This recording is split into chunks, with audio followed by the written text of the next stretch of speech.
High everybody, welcome to my YouTube channel Pathak Bari. So আজকে আমি আলোচনা করব তোমাদের সপ্তম শ্রেণীর ষান্মাসিক সামষ্টিক মূল্যায়ন 2024 বিষয় শিল্প সংস্কৃতি অ্যাসাইনমেন্ট নাম্বার নমুনা 2 নমুনা প্রশ্ন তো সেটা নিয়ে আলোচনা করব।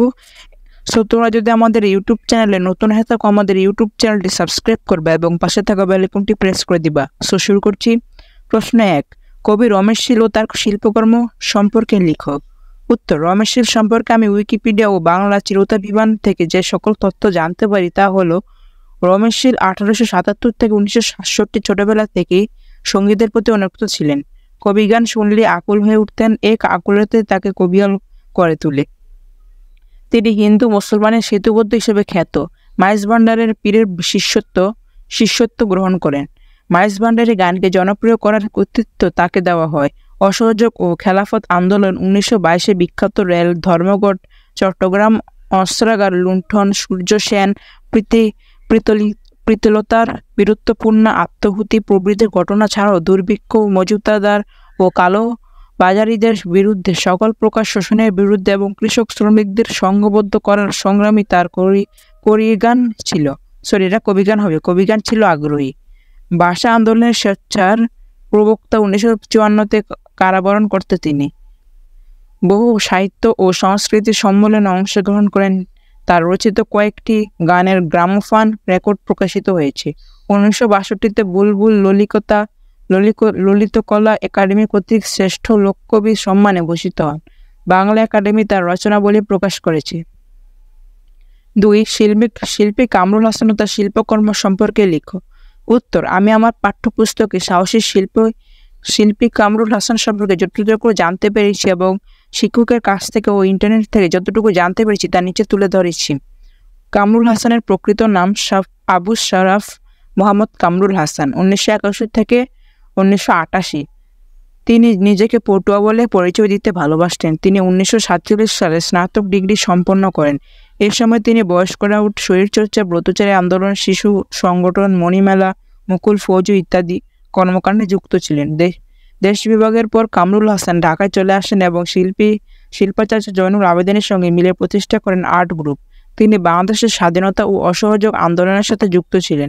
পাকিস্তানের সামরিক প্রেসিডেন্ট ইয়াহিয়া খানের একটি রক্তপায়ী হিংস্র মুখমণ্ডল একে চারিদিকে আলোড়ন সৃষ্টি করেন। কামরুল হাসানের চিত্রকলার প্রধান উপাদান ছিল নরনারী, পশু পাখি। এসবের মধ্য দিয়ে তিনি আহ্বান বাংলার গ্রামীণ সমাজের সামগ্রিক রূপ, বাংলা নিসর্গ রূপ, স্বৈরশাসকদের অত্যাচার, বাংলাদেশের মুক্তিযুদ্ধ, হানাদার বাহিনীর গণহত্যা ইত্যাদি নিখুঁতভাবে তুলে ধরেন। প্রশ্ন 3, স্বাধীনতা বিষয়ে নিজের অনুভূতি মতামত লিখো। উত্তর, স্বাধীনতা এক অম্লান চেতনার নাম। আমি স্বাধীনতা বিষয়ে আমার মতামত বন্ধু খাতায় এভাবে লিখেছি। লাল সবুজের দেশ বাংলাদেশ, হাজার বছরের ঐতিহ্যের দেশ বাংলাদেশ। এ দেশের রক্তাক্ত ইতিহাস আছে।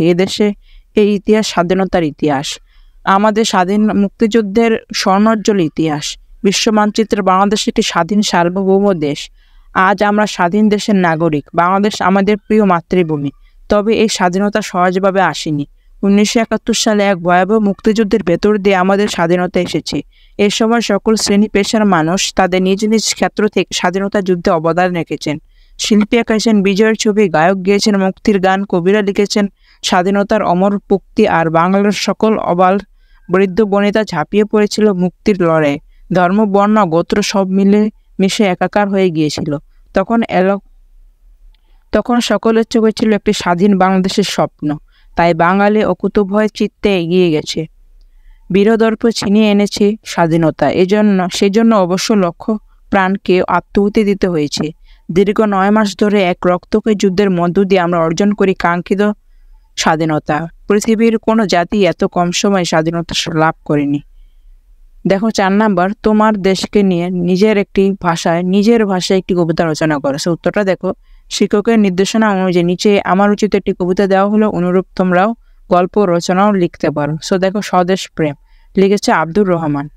এ দেশকে যারা ভালোবাসি, শত্রুর বিরুদ্ধে করেছে লড়াই, করেছে জীবন দান, ইতিহাসে তারা চিরোজ্জ্বল মায়ের শ্রেষ্ঠ সন্তান। হে বীর সেনা, তোমাদের ত্যাগের বিনিময়ে আজ সোনার বাংলা হয়েছে স্বাধীন। সোনা ফলে এই দেশের তোমরা শ্রেষ্ঠ সন্তান। তোমাদের কথা মনে হলে গর্বে আর খুশিতে প্রাণটা ভরে, তাই সালাম তোমাদের তরে।